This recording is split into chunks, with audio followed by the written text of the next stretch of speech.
After surviving a drawn-out legal battle with special counsel Robert Mueller, President Trump may be embarking on a new political crusade. This time, it's not against the FBI or DOJ or even the mainstream media, but rather Silicon Valley's social media giants. Many of the president's supporters have urged Trump to take action after Facebook and Instagram banned multiple people last week, including conspiracy theorist Alex Jones and former Breitbart editor Milo Yiannopoulos. They argue that going after so-called fake news or hate speech may only be the first step towards censoring right-wing activity online en masse. Now, over the weekend, Trump tweeted out several times that the situation is unfair and he is monitoring it closely. And sparking an immediate backlash from the media, the president also chose to retweet several posts from Alex Jones's InfoWars, a site now on the social media blacklist. So joining us to discuss this a little further, we have TV actress, model, and activist Mindy Robinson and civil rights attorney Robert Patillo. Folks, thanks for being with me today. Mindy, I'll start with you. Democrats and even some moderate Republicans are arguing these social media companies are private businesses, and they have the right to set their own standards for what's considered hate speech or who they can allow on their platforms. What's your take on that? I mean, they're allowed to create whatever terms of service they want. My issue is they're not applying those terms correctly or fairly to its users. When I sign up, there's a terms, and I agree to it, and I don't break them. You know, I'm still getting hit with things. So are a lot of us. And I think the issue is it's a form of discrimination, really. I mean, yeah, you can make up rules, but if you're going to, be heavily biased and silence us, then why isn't that an issue?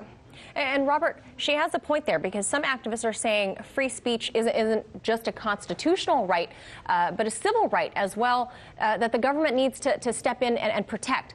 Can these banned individuals be restricted from key platforms online if they haven't technically really broken any actual laws? Well, let's think about it this way. These are private businesses. Think about them like a home. I can allow whoever I want in my home. I can put them out for whatever reason or no reason at all. I can apply it as I deem necessary because it is my home, my platform, my business. If conservatives have an issue with this, then use the free market. The software is out there. The computer engineers are out there. Start your own conservative version of this and get all of your content out there. Otherwise, quit complaining about what someone else has created for themselves and get off of the couch, pull up your bootstraps, and make your own platform.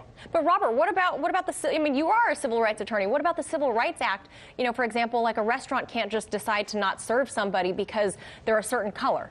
Well, because that is the interstate commerce clause. Because those things infringe on interstate commerce. That's why it's applicable. There's not been a court challenge to social media companies as it applies to the Civil Rights Act. Until that is clarified by the law, what we are talking about is individual businesses moderating things as they feel. If this was a Christian organization that wanted to a Christian website that wanted to keep certain aspects off of their website, if there was any other website that wanted to keep certain things off their website, they're allowed to do that. They have built this platform for themselves. They make their rules. You have to abide by them or make your own. Okay, so this is obviously... I am abiding by the rules is my problem, yes. I've been abiding by the rules. A lot of us have been abiding by the rules. We're getting hit for opinions. When everyone got banned, everyone messaged me and they're like, are you still on? And yes, I'm still on, but I was notified by Facebook that they will be throttling my page views and limiting my reach over a video I posted about Notre Dame. It was a real video. And I didn't say who was on the roof or not. I was hit for false news because they believed it was a fireman. They were really strict about it.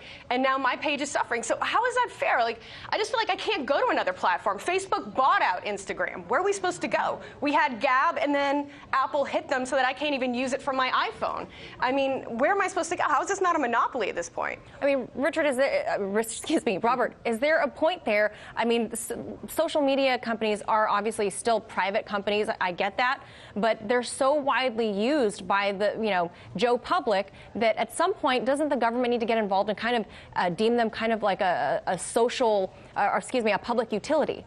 Well, no, and that's something Elizabeth Warren has suggested. That's why I find it funny, the intersection between conservative activism and far left-wing extremism. This is a victim mentality. 15 years ago, Black Planet and MySpace were the biggest social media platforms, and they don't exist anymore. These things are transient. They come and go as the economic economic cycle goes. So if there's an issue that you have with these social media platforms, create your own, market your own, put your money where your mouth is, and create somewhere where conservatives can be at. Quit being a victim, quit crying foul and wanting the government to take over everything. What's wrong with the free market? What's wrong with a free enterprise? What's wrong with building something for yourself instead of whining to the referees whenever you don't get a call? Mindy, what do you make of that? What about somebody on the right creating, I don't know, a right-wing social media? I mean, they come to me all the time. All the time I get messages. There's been a few. And they've created the platform. But the problem is, you know, moderates, their family, their friends, all their information that they've kind of invested in Facebook and Instagram, all their memories, all their pictures are there, and they don't want to just leave that. You know, same reason I don't just move to Canada because I didn't get my way during the election. I want to fix what's right. It's a form of media. I just don't understand. Like, you think of how influential Facebook and Twitter are, and you look at the fact that they're being controlled by leftists, and they are unfairly, I mean, where do you want me to go? We're kicked off of everything. Look at Laura Loomer. She can't even have PayPal. She's not on Instagram. She can't be on Twitter. She can't be on Facebook. Where is she just going to keep running, and then they're just going to keep buying it out, and then we're just out of luck with our opinions, and we're just all forced to listen to whatever the left tells us? I mean, is that really what he's trying to say? Robert, like tough luck? Are there any civil rights questions at hand here? For example, like PayPal or MasterCard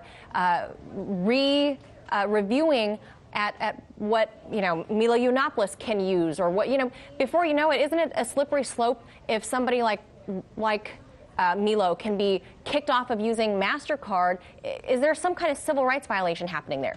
Well, what I think has to happen is, as I said, Elizabeth Warren has brought this up. We have to have congressional hearings. We have to find out where exactly the intersection between public utilities and social media exists. We have to find out exactly how to regulate these entities. But until then, the free market rules. And to Mindy's point, Louis Farrakhan was kicked off of these platforms, and you didn't see him crying and complaining because the Nation of Islam existed for 100 years before Facebook, and they'll be here 100 years afterwards. They adapt to as things are necessary. They believe in self-reliance and self-determination, not crying and whining to the refs whenever you don't get your way.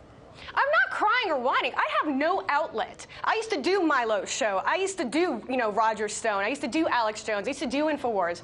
Where am I going to go where I have absolutely no platform? Everyone thought we were, like, paranoid, or no one cared when Alex Jones got hit on Facebook. They didn't care. He was a conspiracy theorist. And I'm like, you don't understand. It's a litmus test. They're going to start picking us off. And that is exactly what they've done. You know, they're just picking us off to the point where they get to tell America whatever they want them to hear, and I have no venue.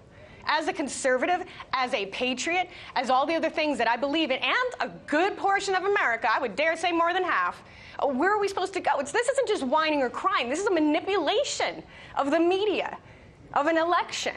And I've got 2 years to fix this. What are we going to do? If this is a silencing of the voices, here's another voice that they're putting away for now. Maybe we'll hear more about it later. It's a question to both of you. Michael Cohen, on his way to, as we call it, Club Fed, but on his way there, he said to reporters, he said, "There still remains much to be told, and I look forward to the day I can share the truth."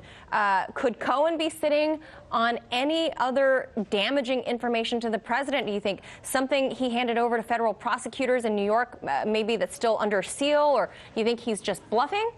Well, Michael Cohen is a liar. He has lied to his family, he's lied to his children, lied to everyone in question. So to think that there's anything else he would not have done to save himself from going to prison today is probably laughable at best. But to Mindy's point about where can she go from here, pull yourself up by your own bootstraps. Take some coding classes, create your own platform, and then outcompete I'm sorry, Facebook conservatives get banned when we say learn to code, so I'm glad you get to say it.